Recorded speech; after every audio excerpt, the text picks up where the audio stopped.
I'm David Lothamer, Senior Digital Account Director at Avalon, and joining me is Man Sakdalan. Hey all, Maan Sakdalan. I'm the Director of Digital Production and Database Management. That's a long title. All right, so in today's session, we are going to showcase a real-world automation case study with Engaging Networks and the National Trust's Rolling E-Renewal series. And we're going to be sharing tips on how to start making your own automations. Mon, would you like to give a little background on membership and renewals and all that wonderful stuff? Show of hands. How many of you have like a membership program? Is it in your automation or are these emails that you guys are sending out? That's awesome. So kind of just background is we have had a membership program ever since I believe even before I started. And I came on in 2018, moved into Engaging Networks. And when that happened, we were sending our renewal, our monthly renewals to match with direct mail. We were sending them monthly through Classic, now of course Broadcast. And we have a set of 12 different emails that were coming out based on your renewal end date. So you could be, ending in 3 months, 2 months, a month, expiring, expired, lapsed 1 year, expired 1 year, renewing 1 year because you're new. So there were just like all these different variants based on I just need nods, like based on the source code, based on your membership end date, based on when you first came on board. And so that was all kind of being driven, of course, by our database of record, which is Roy. And then when he said it was mostly manual, is we would get into a process every month where we would export that data and then import it into EN and then give them, I know, painfully, like a question value that you're R1 for this month, for example, or R2 for this month, and then pull them all into like the typical broadcast or email classic at that time.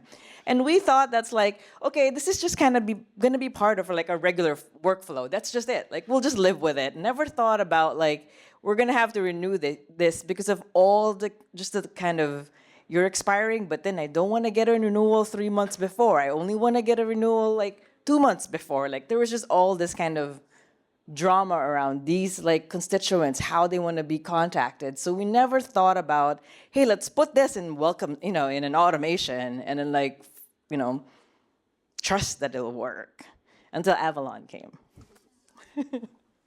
And before we came along, just kind of looking at time expenditure, this says 4 hours per month, but honestly, I think it was a little bit closer to 10 hours per month, so 120 hours per year, and really like 3 weeks worth of business days. So quite a lot of time was going into the manual process of getting these together. But we knew the trust had a wonderful, convenient sync with their database at Roy. So we figured like there must be a way to get these automated in a way that works for everybody.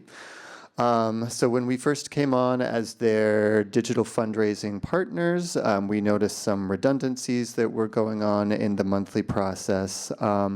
We also had some very close familiarity with how their sync was set up because our head of analytics just happened to come from Roy and they had built the sync for National Trust. So we had kind of some insider info on how those details all worked, which was very helpful.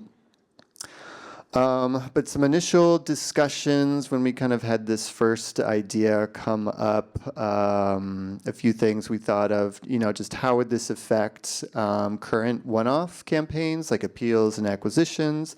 If we set the automations to occur on the same day each month, would there be any conflicts with other emails that are scheduled? In terms of analytics, what would we be sacrificing if we moved away from the month-by-month renewal series to more of kind of an evergreen system of tracking and evergreen source codes? To add to that, it was we had very specific source codes for each renewal series. It was a conversation to like move to an evergreen source code, but obviously relying on the gift date to at least help you identify which series it was for. But yeah, yep. Yep, exactly. And then, of course, big question, how much time and effort would it take to set up the automation? And would that ultimately be less time than what it takes to set up the manual sends each month? So kind of starting off with, how we laid the groundwork here. We started with the actual e-renewal creative and taking a look at that. So we just, took a look at all the current renewal samples to see if there was anything that needed to be updated. We started building the source codes and making sure everybody had those, all the kind of the data folks across the way, including at Roy, at the National Trust, folks on our analytics team. Just kind of taking a look at a lot of those nuts and bolts. We switched the emails over from Classic to Engaging Network's big, beautiful broadcast tool that everyone loves using. And automation. And the automation. But we built the emails initially in broadcast, and then we moved them over, took that code and moved it over into the automation tool. Figured that'd be kind of the easiest way to go about it. And then, of course, all the usual testing and QC that goes into any kind of implementation project for emails. So running your emails through Email on Acid or Litmus or whatever tool you use to make sure everything is rendering correctly. And then we also had some reporting considerations to take into account. Again, not being able to rely on, the monthly source codes and getting kind of that exact revenue and gift count month by month, but more relying on kind of a date cutoff system and relying on the reporting available in the automations module within Engaging Networks, and then kind of rolling all that up into that other view of revenue throughout the year for the different renewal segments. So I will fast forward here. Mon, if you want to talk about kind of the overarching structure of the renewals. Yeah, so thinking about it, you would have to like really, really go back and kind of say, okay, I'm not building it the same way that it's normally done, where I can just do an export from Roy and then these are the people. Like, how do I come up with an audience that would get the message at that exact same day, regardless of where it just like it lands on the same day, but then your membership date is adjustable, right? Membership end date is adjustable. So it was like really kind of, it was fun in a way, also painful. It was a birth process. But you had to think about it. Like, let's say your membership end date is February 2026. And then you work your way back. Like, how do I become an R1? Okay, so you're minus this many days. How do I become an R2? You're minus this many days. How to become R3? Minus this many days, R4 plus. So you have to kind of just do the math based on one specific date that you think you're going to get that email. I want this person to get this email on this day, and then minus back. And it was just it was a beautiful process, because when I completed it, it was just like birthing a child that was, that you've had for like 5 years, because they couldn't solve the problem, right? We were sort of doing these exports manually until you came up with that right formula. It was just like, wow, okay, this is gonna work. And also there were the quirks, because there's still a ticket, thank you, but also pushing for it, that any days over 99 won't work. So if it's over 99, so it's 101 days, it's still not working, but Josh knows. Thank you, Josh. But we didn't know that, so I actually thought that there was a bug, right? Because it was like, I was also thinking like, can I do 3 months in 4 days? Like, it was just all these little things that I had to think of how to make it work. And so it eventually did. And that's kind of like, I'm like, oh my God, this was great. Like, coming up with a formula, I remember calling my supervisor and I was like, this is it. I think I got it. I got the plus minus and all that. Currently, R1N, R1N2, those means they're new people. We had to push a separate flag. So we were pushing flags into EN, pushing membership end dates into EN, but new means you were new that the year before. So we want you to get a different message if you're new the year before. And so we just had to push a flag there. We also had to push another flag for folks who don't want to get a message every, like I only want to get a message 3 months before. So that flag had to also be accounted for. So knowing all these little variables that you have, all these business rules that you have within your organization, lay them all out, come up with a brilliant mathematical solution that we will all data geeks kind of be proud of. This is one of my proud moments. And then just test and make it happen. Like right now, the R1 is still sitting in broadcast because it's not work. The plus or minus of any marketing automation that includes more than 99 days and 99 months. I don't think you guys are going to schedule more than 99 months. It's still like a working bug. And so just know that that's not going to work if you're planning on doing something like that. Build it in broadcast, but schedule it for like the rest of the year, because that's what I have. I've already scheduled it for end of FY26, so it's all good. It's all good. But yeah, again, looking at kind of the general outcome and impact just from a kind of bandwidth standpoint, we reduced the number of manual sends from about 15 total down to, it sounds like, just about 3 or 4. Now, for some of those renewal notices that are outside of the 99-day cutoff range, in terms of hours spent, folks at the National Trust have gone from many hours each month down to, let's say, maybe just half an hour or an hour at the most. And the same for those of us at Avalon and other partners we work with. We are not needing to invest as much time into the implementation and QC process as well. So just time saved across the board for everyone involved, which is really great. So thinking about what's coming next, just some ideas we have in terms of where we can take the renewal series now that we've got this wonderful automation set up and we've got the bandwidth to kind of think of next steps and ways to optimize and improve. We'd love to consider incorporating and folding in some broadcast SMS outreach in the renewal program, some additional kind of creative refresh, taking a look at the copy and the graphics. We're always optimizing the donation page and thinking about what tests we can incorporate. We've actually already incorporated a dynamic ask string that is based on membership level, and that is a custom coded feature. Shout out to Brian from Foresight if he's still in here, but our partners at Foresight helped with that development. And then some just additional efforts, phase 2, in terms of could other notices in the series be resent, or have that like 30th or 31st of the month bump up. Also incorporating some paid media strategy around retargeting on Meta or display channels, just other ways we can also reach the folks in the renewal series. And then, yeah, thinking what else can we automate now that we know it's possible. We got this very complex renewal series up and running, completely automated, again, for the most part. But just, yeah, thinking through what are some other opportunities out there, like sustainer cultivation or sustainer upgrades, or even, that annual birthday or gift anniversary email, those types of things. So takeaways and lessons learned. I'll just look at my notes here. Again, reducing the number of manual sends down from 15 to just nearly 3 or 4. Ooh, and yeah, they'll come up here.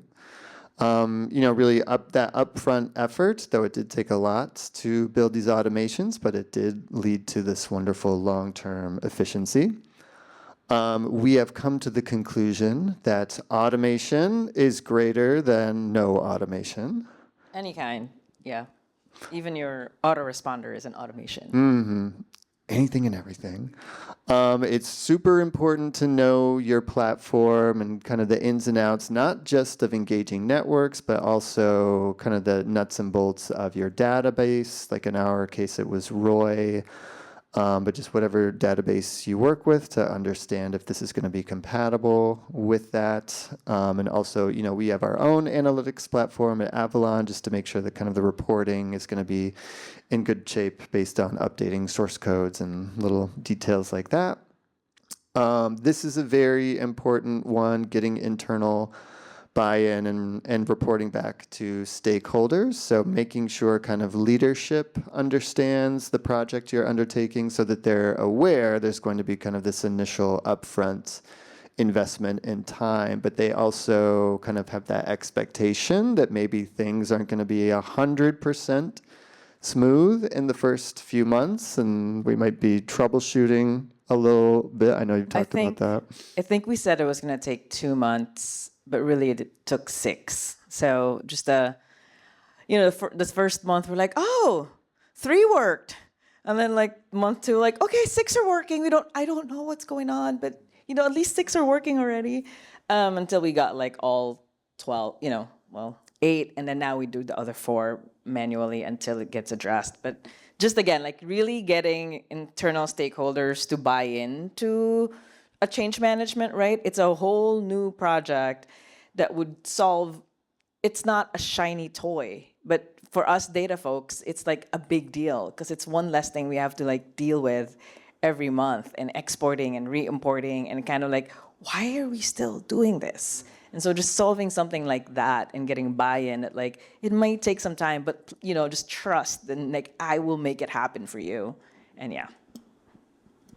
Yeah, and again, in those first 6 months, it's not like the entire series was not working every month. It's just each month as we went along, we discovered like one more little thing that needed to be kind of tweaked or perfected. So just kind of gradually getting up to that 100% mark, which, launch now. Don't be afraid to just go ahead and launch and then kind of refine as you go along.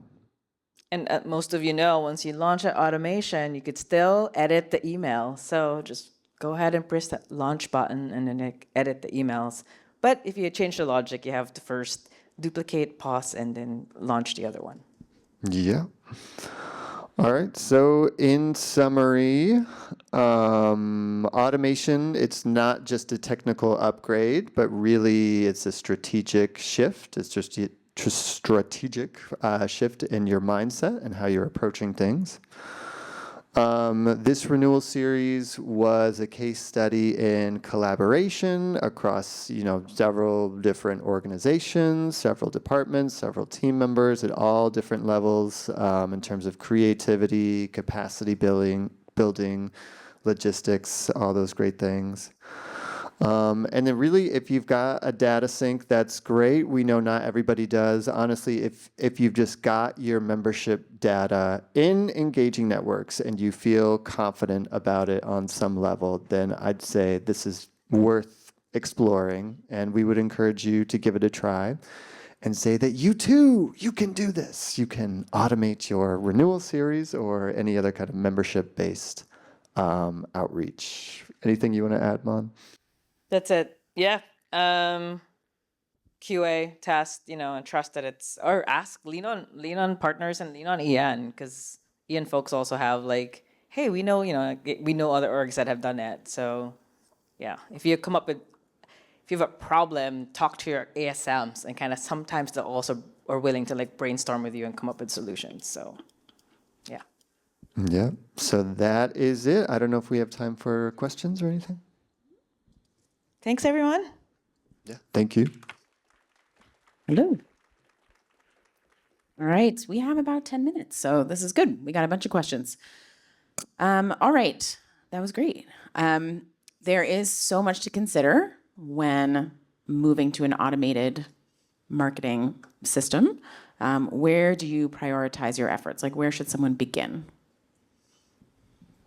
I can kick that off. I mean, I think the classic place to start is the Welcome series and just any other kind of low barrier automation. And, I think the marketing automations tool, engaging networks and other platforms are really kind of set up for those welcome and cultivation journeys. So just kind of thinking through which one of those you could leverage. And then once you get kind of more of a comfort level with those more basic automations, then you can start to tackle the more complex, like, all right, do we have a renewal series? How could that factor in to an automation or other kind of opportunities? My answer would be, is there anything that you're doing regularly? Like, is it once a year? Is it every quarter? Is it like every month? And then go for that. Like, just go for the big thing. Like, I have another client where we did year end, like all the year end like reflections. Kind of just like, I'm gonna do something like an everyday thing for all of year end. So yeah, is there anything that you're doing within your organization that's repetitive? And let's automate that. Yeah, that's a great tip. You mentioned reporting being harder with automations. Obviously, you've reduced the workload and the time spent, putting together emails and sending emails. But do you have any tips for finding out if the automations are effective versus broadcast? I guess what they're asking is, effective in the sense of open rates, click rates, or donations, or whatever what the goal is, compared to just a regular broadcast.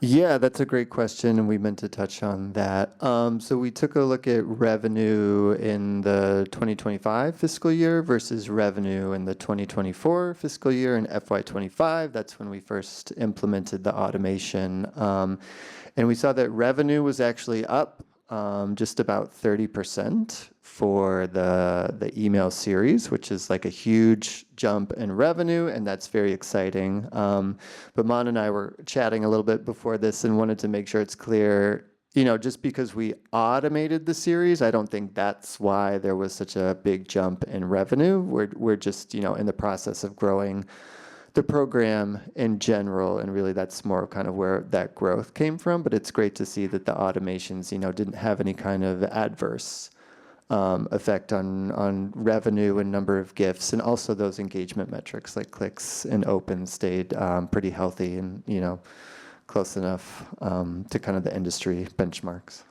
We also rely on our source code structure, so that still kind of drives like the reporting that we do at the National Trust. So Great. It stayed consistent with the broadcast report. That's good to hear. Could you provide a little bit more detail in your automation journeys, what triggers you're using? Yeah, triggers would be based on your constituent profile record. So if your membership end date is October 31, 2025, that would be like, based on that, count 100, well, not 100, sorry, 97 days before, and then also has this flag, and then there, like something like that. So it was really coming up with like I said earlier, like how this person, when I was testing it, I created like so many versions of Mon, like Mon plus 1 plus 2 plus 3 plus everything. Like, how can I get this specific email if I have to get it tomorrow, and launch that automation? So yeah, but it was based on a membership end date. So make sure you have that. And I think it needed to be like, in some parts, I even added a filter where status is active, where status is lapsed. So obviously if it's a lapsed email or an active email.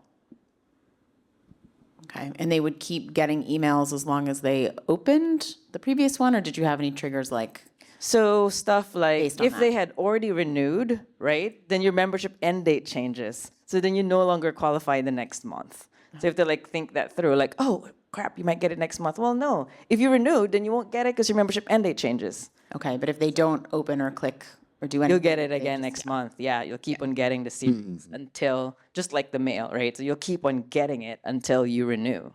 And then if you expire, then you'll get an expired version. Okay. Yeah, the trust has active suppression, active versus inactive folks on the email list. So that general suppression was also overlaid on all the targeting. So if somebody was inactive, I think they'd be pulled out of the series.